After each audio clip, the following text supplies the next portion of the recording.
I worked at Salon.com when they were new. So it was one of the first online magazines. This was 94. There was only like 6 of us that worked at Salon back then, and we were having a ball. And he showed me a screen that it looked like a regular search engine screen. This was in the era of like Alta Vista. But instead of you doing a search, you were watching other people do searches. You could watch them typing in words and then getting a result and then typing in the next word. So you were seeing somebody look up like gonorrhea, treatment for eczema, or whatever it was. And it was real people. It wasn't just some sort of demonstration of, And we watched that for 5-10 minutes, like out of voyeuristic glee. And then there's just this creeping sense of just disgust, like, who came up with this?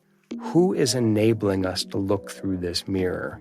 What mind would think of this to let somebody else access this, even if it's so-called, anonymized? And at that moment, that was always, I remember it like it was yesterday, because that was a turning point. And it was a little bit of a foreshadowing of just how creepy things would get. And that's a word that I think comes up again and again, is that creepy aspect of it that should have been just pure delight and access and democracy and sharing everything from articles to cat pictures, all of these great things about it. But who decided to insert the creepy? I think it was some very strange minds that got a hold of some of the levers of power very early on and had too much of it. And some of them are now billionaires. But I think that was that moment when I thought, uh-oh.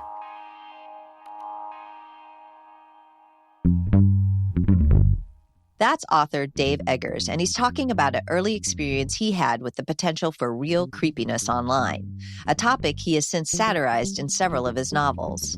His recent novel, The Every, describes apps that weaponize surveillance to determine the truthfulness of your friends, the quality of your parents, how happy you are based upon the products you're buying, and eventually a sum num that summarizes your entire worth in a 3-digit number. I'm Cindy Cohen, the Executive Director of the Electronic Frontier Foundation. And I'm Jason Kelly, EFF's Associate Director of Digital Strategy. This is our podcast series, How to Fix the Internet. One of the things we're trying to do with this show is to share a bunch of visions about what it looks like when we get the internet right. So one of the people I wanted to talk to was Dave Eggers, because he did such a great job of talking about how we are getting it wrong. We're grounding ourselves in the 4 levers of change articulated by Larry Lessig in his seminal work, Code and Other Laws of Cyberspace. Those are law, code, markets, and norms. And I'm excited to talk to Dave today because his books about the problems of our digital world focus on the norms part, how we get sucked into digital worlds despite our own best interests and why. And once we're there, the other levers, law, codes, and markets, become less powerful and can feel almost irrelevant or easily neutralized. There was a grain of truth there, and I wanted to challenge him to flip the script a bit and think about how we get it right. Dave is an award-winning author as well as an educator and activist, and in 2 of his recent novels he explores and pretty hilariously satirizes many of the issues that we deal with here at EFF, from social media monopolies to surveillance to what happens when the problems with the internet grow so big that tackling them becomes nearly impossible.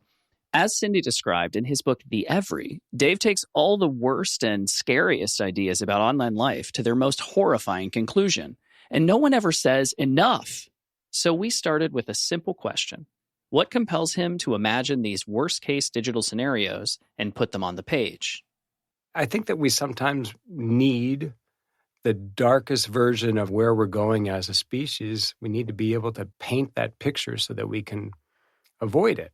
We need to see how bad it could get if we don't change course. And I think that's always been the point of dystopian fiction. And then typically it's written by people that are fiercely humanistic and want the best outcome for us as a group and as a species, and are maybe horrified by where we're going and maybe have an idea of like, okay, this is how bad it could get, but we have the time, we have the power to course correct. That's my goal. I think that we have so much power, so much of this is fixable.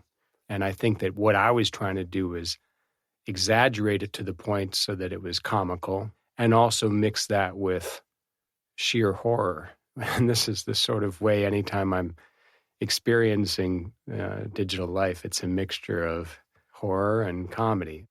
The thing that I really loved about the conceit of it is that there's this, activists tell themselves that if everybody just saw how horrible it could get, everybody would say, whoa, we shouldn't do that and change course.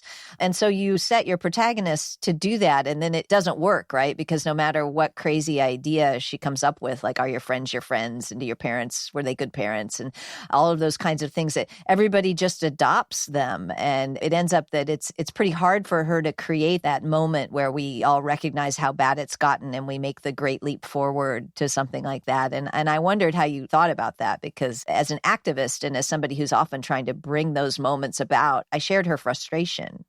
Yeah, I think that over the last couple decades, especially in this century, I've been surprised at how often what seems to be the worst possible ideas that I think are not going to get out of the gate are quickly adopted and made sort of ubiquitous. I mean, Zoom is a good example of, I think, crude and flawed technology that makes everyone feel hollow and exhausted. And yet every meeting that everybody does now has to be done via Zoom. It has been, I don't know if any technology has been so globally adopted so quickly, at least not in my lifetime, as Zoom. And we haven't necessarily paused and said, do we like this? Is it the right technology? Do we enjoy it? Does it make us feel better?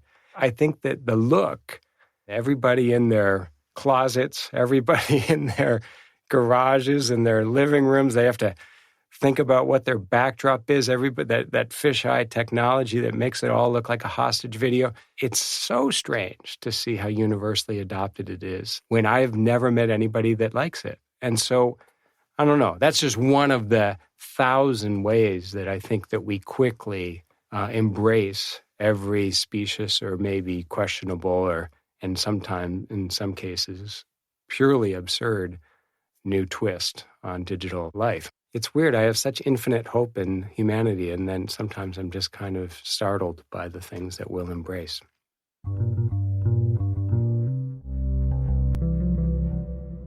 One of the main apps in the book is called Authentifriend, and it determines whether or not your person you're talking to, who's your friend ostensibly, is being honest and sincere, and like whether or not they are your friend, basically.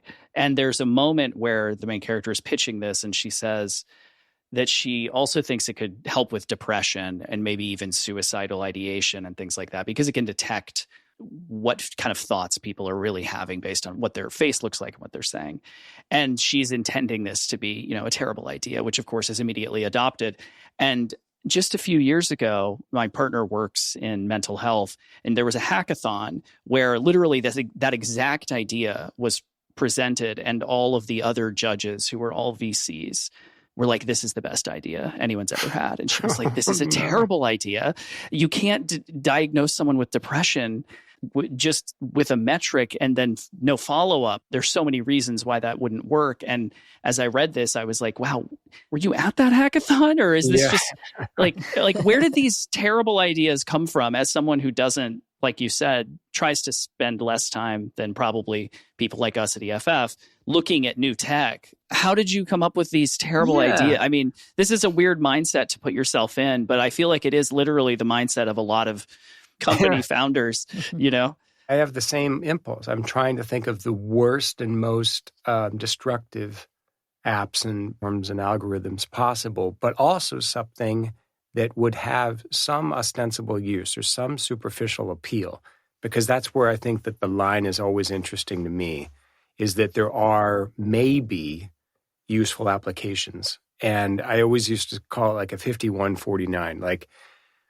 49% of people might say this is actually really useful, I'm going to adopt this tomorrow. And then the 51 would say this is going to end the species as we know it. And so much of technology that we live with is exactly that. There's so many wonderful uses, but on balance, it's actually diminished us as a species. And I think that the question is, would people feel like that's too far? If to say while I'm, FaceTiming with a friend, it's going to tell me whether they're lying to me, whether they're being truthful about what they think of my boyfriend, whether they're being truthful about where they were last night when they said that they were staying home, but in actuality, they were out with friends without me.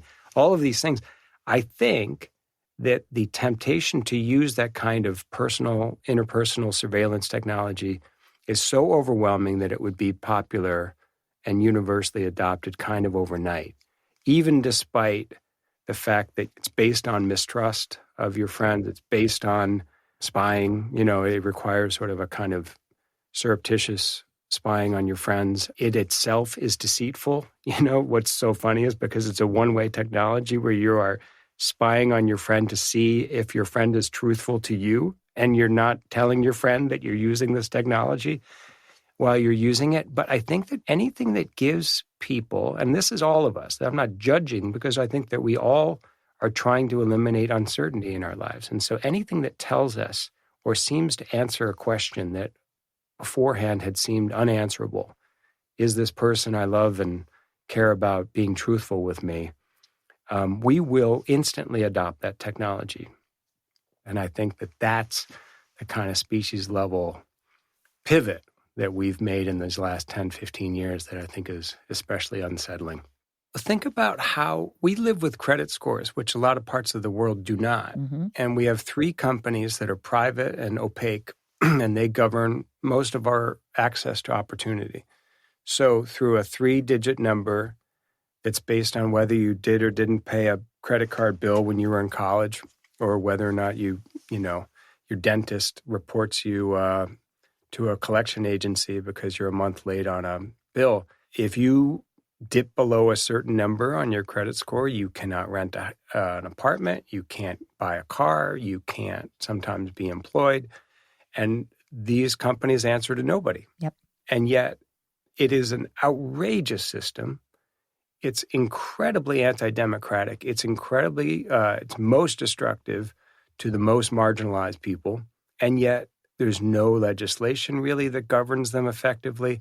There's been no pushback. We all accept it because somehow we think that they probably know what they're doing. And we also trust that if there's 3 numbers, if there's a 3-digit number, there's some definitiveness to it that we implicitly trust. Like, oh, well, I'm sure it's some incredibly complicated formula that really knows me. And it is outrageous. It's incredibly crude. And it is absolutely anti-human. And, the countries that don't use credit scores this way are just aghast at how much it governs our lives here. But the fact that we live with them and accept them and have for decades means that we would probably accept a much more intrusive, all-encompassing number to say, okay, let's incorporate parking tickets, let's incorporate high school grades, let's incorporate late fees at the library, everything together to determine your value, your validity, your worth as a human. And I think that people would accept it because, again, the illusory definitiveness of that number. Yeah, we've gotten involved with the credit agencies because of their data breaches, right? Mm-hmm. They not only collect a lot of data about us, so they can't keep it very well.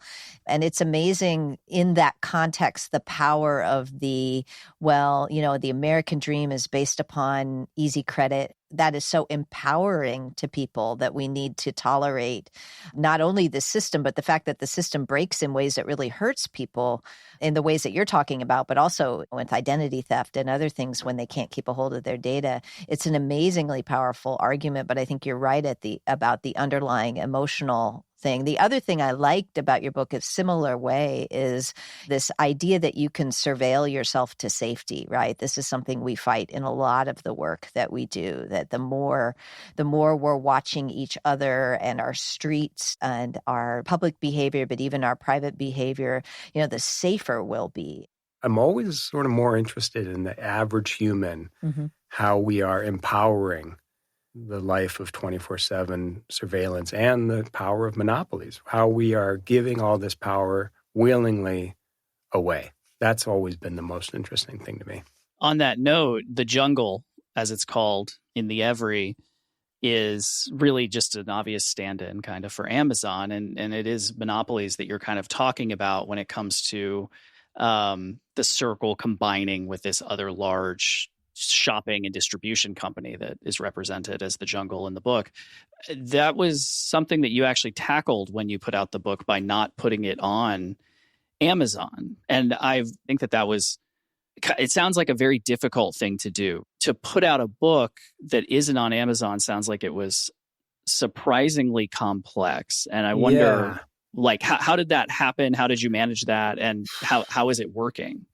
Well, we have a little publishing company here in San Francisco called McSweeney's. And right now we are 5 people. And so it took us maybe 6 months to plan out and work around all of the tendrils and arms of the Amazon octopus, because they are involved in every aspect, not just their channel, but every distribution means. If you want to be distributed by a given distributor, they have a wraparound deal with every distributor that any book that distributor distributes also has to be on Amazon, if that makes sense. Mm-hmm. So you can't go around them without them breaking their overall contract with the distributor that you want to go with. So our distributor, which is a small one, they had a deal that any book that they put out has to go through Amazon. So we actually had to go through like a weird guerrilla subset of that distributor to get the book out and not have it go through the same metadata, have the same system and everything that every other book goes through. Because Amazon is the default. They distribute all the data about every book in existence more so than any other system. So to go around that, because they are the keeper of all of that metadata, was exceedingly hard. And you sort of have to be vigilant about it every hour and every day so that it doesn't end up there, because there's also second, third-party sellers that could very quickly pick up a box of the books and put it on Amazon in their own way. And so it was so hard and such a pain in the ass, but we felt like we had to try it. And we first tried this in 2002 with my second book, You Shall Know Our Velocity. We put it out without Amazon, and it was infinitely easier then. Yeah. But they hadn't taken over so much of the industry, whether it's Goodreads or Abe Books or all of these different aspects of the publishing industry they have swallowed. And so back then, it wasn't all that hard. We could quickly direct distribute to 500 stores and direct bill them and everything, but it's been so much harder now. And I think that this is a monopoly to end all monopolies. I think that you just don't realize just how much power they have. It's power that we gave them, and it's power that's very hard to take back at this point. Anyway, it mirrored very closely some of the dystopian outcomes in the book to see in real life how hard it is to work around them.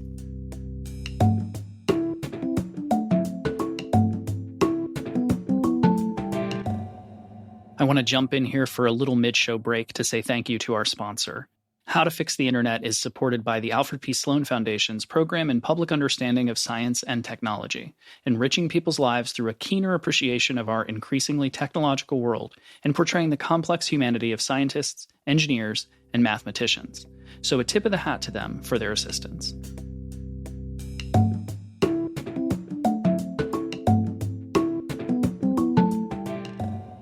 And now back to our conversation with Dave Eggers. Even though he spends a lot of time sounding alarm bells about the dark side of digital life, much like us at EFF, he's not anti-technology.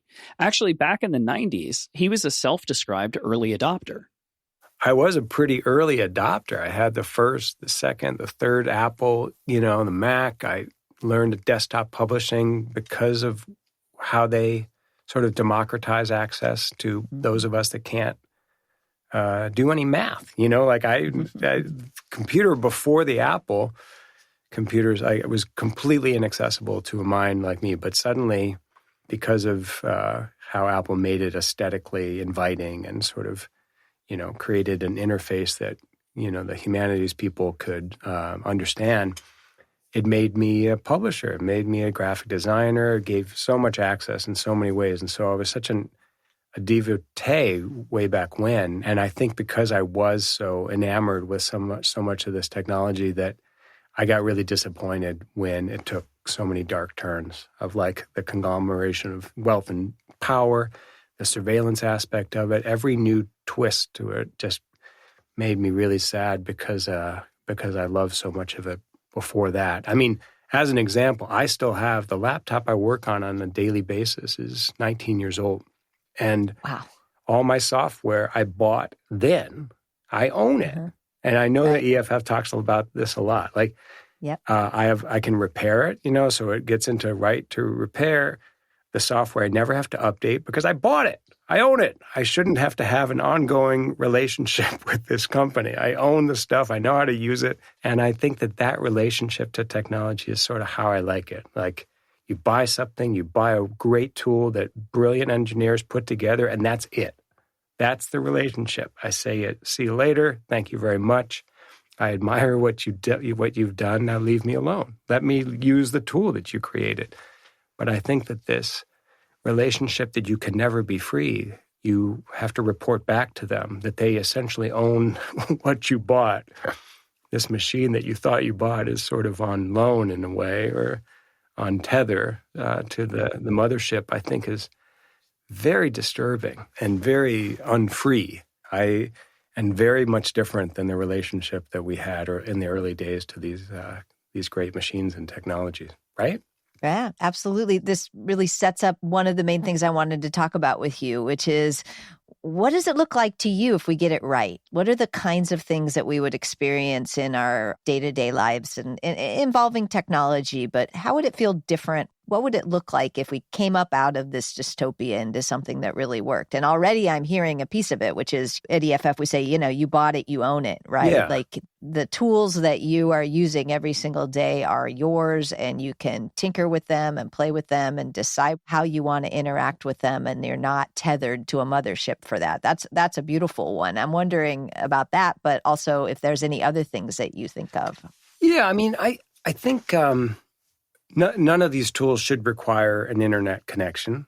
Until recently, I didn't have one at home, and I went intentionally to a library or something to do email or any sort of interaction I needed to do there, and it was great. It was like intentional. That was my hour online. But the fact that so many of these things require being online at all times to use them, and then when I see kids, like even if they're writing a paper, they have to get online to access their Google Doc or something, just seems so absurd. So I think that too, you should have the option of doing any kind of work offline. And overall, I think we know that every additional minute we spend on a screen, we're less happy. I mean, every sociologist, every psychologist, every study, everything points to that, especially when we talk with young people. We know that there's stratospheric levels of teen depression, especially among girls. And we know that this goes up and has gone up in parallel with the rise of social media. So how do we as a species allow ourselves to live an analog life and choose an hour here or an hour there to be connected, but not to channel everything that we do through a screen, through a phone? How do we make sure that we live intentionally and make those choices and use the technology when it makes sense and avoid it when it doesn't make sense? We're at a weird inflection point right now where much of education is being channeled through screens, and that, accelerated 1,000-fold during the pandemic. But we need to come back and say, we know it's unhealthy for kids to spend so much time on screens. So the educational system has got to be at the forefront of getting them off screens. So you shouldn't have to be turning in your homework on a screen. You shouldn't be reading on a screen unnecessarily. There needs to be a diversity of experiences where paper books are used in the mix, and classroom and three-dimensional sort of in-person experiments and tinkering and outdoor learning, all of these different things, with screens being 10, 15% of that experience, or whatever that healthy balance is. There's something almost very American about this idea. Like if a little is good, a lot's going to be better, right? Yeah. We continue to hear from a lot of kids who having a digital life that isn't tracked by their parents can be a real lifeline for a lot of kids. But that we have as a society just doubled down and tripled down and quartered down on the fact that everything is tethered, everything is centralized. Of course, everything tracks you, which is a lot of the work that Jason does with student privacy. Yeah. Because the other side of this, it's not just that the kid is being forced to be online, it's the kid is being watched all the time. But Right. that we take something where a little of it might be great, and the next thing you know, everybody has pie for dinner every night, Right. I mean, that's exactly it. And when it comes to like parental and student surveillance, like it's all coming from pretty much a good place. We love our kids. Parents love their kids. Sure. Teachers want to make sure, administrators want to make sure everybody's safe.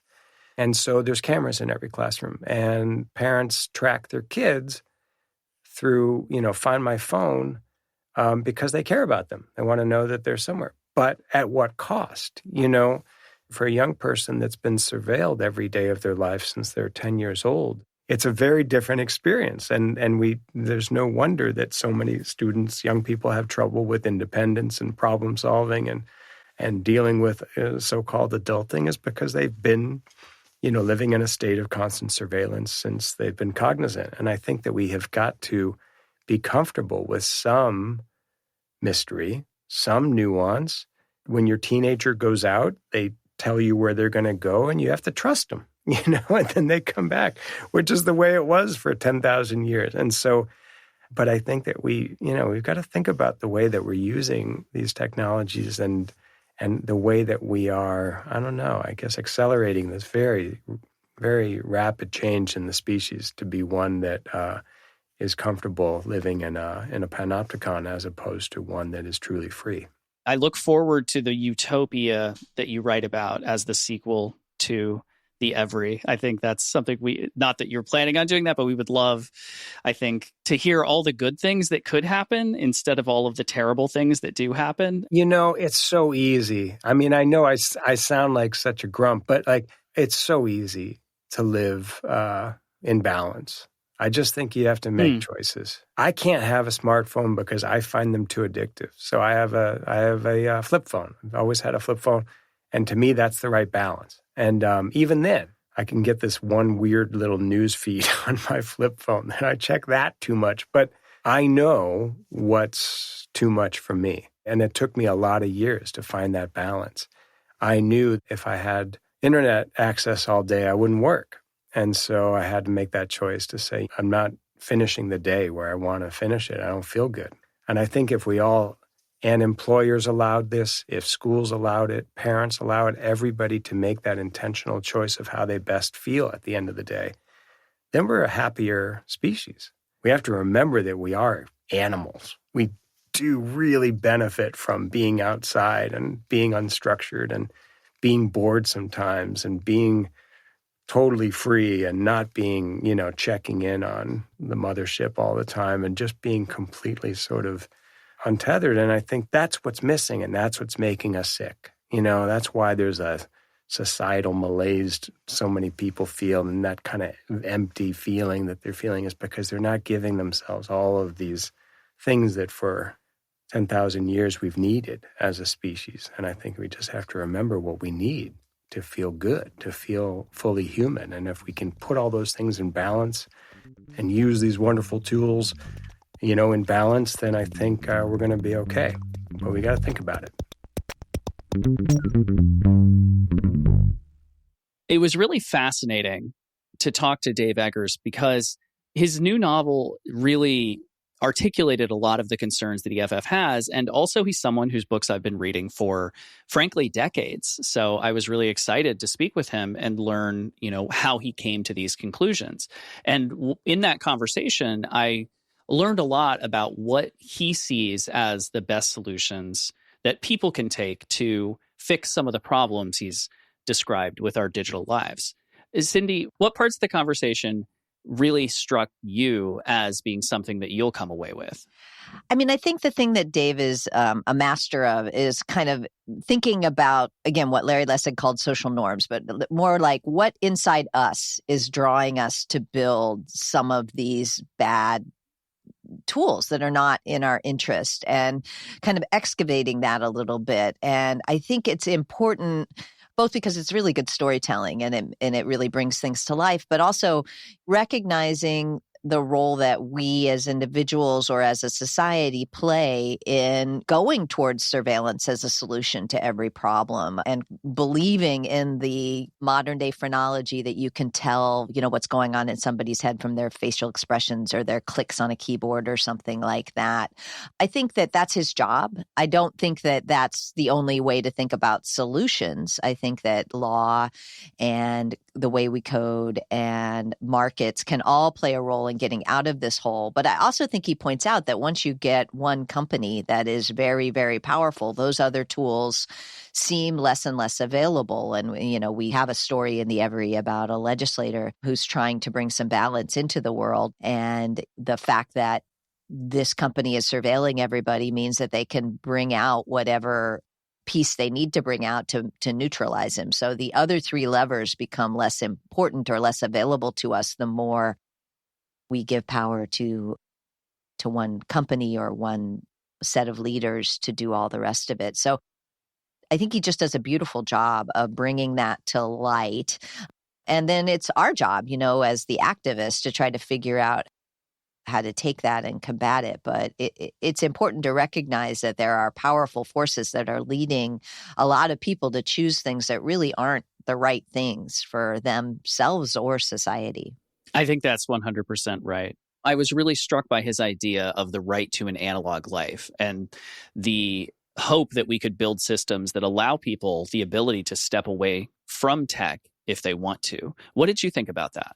Yeah, I think that it's really right. And I think for some people, that's a matter of personal choice. But for others, it's a matter of building systems that really allow it, especially in the context of, say, school. And he talked about the need for kids to be able to not have to be in front of screens the whole time that they are in school, and having this balance and this mix. And I think that's really right. And I think there are individual choices here too, but there's also societal choices that facilitate that. And the more marginalized you are in society and the less power you have in society, the fewer of those choices you have.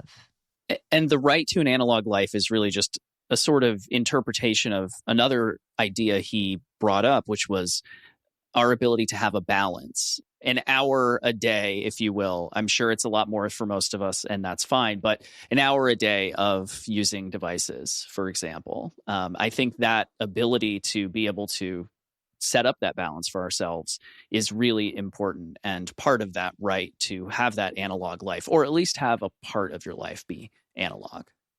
One of the things that he talked about there is really lands in the code question, which is we now have all of our tools are tied to being online all the time. And he is in a position where he can refuse to do that and use older versions of software, but all the rest of us should be able to do that as well. And that's a huge piece of what EFF is trying to do, to try to urge people to build tools that support other choices other than being online all the time, especially in the context of the surveillance business model. I appreciate that Dave has basically been able to build for himself a more analog life. And I think we want to figure out ways in which we as a society can support that choice for more people. That's it for this episode of How to Fix the Internet. Thank you so much for listening. If you want to get in touch about the show, you can always write to us at podcast@EFF.org or check out the EFF website to become a member or donate. We are a member-supported organization, so we appreciate all the help that you can give so that we can protect digital rights. This podcast is licensed Creative Commons Attribution 4.0 International and includes music licensed Creative Commons Attribution 3.0 unported by their creators. You can find their names and links to their music in our episode notes or on our website at EFF.org/podcast. Our theme music is by Nat Keefe of Beatmower with Reed Mathis, and How to Fix the Internet is supported by the Alfred P. Sloan Foundation's Program in Public Understanding of Science and Technology. This is the final episode of this season. Thank you so much for listening, and we'll talk to you again soon. I'm Jason Kelly. And I'm Cindy Cohen. This podcast is licensed Creative Commons Attribution 4.0 International and includes the following music licensed Creative Commons Attribution 3.0 unported by its creators. Common Ground by Airtone, featuring Simon Littlefield. Additional beds and alternate theme remixes by Gaetan Harris.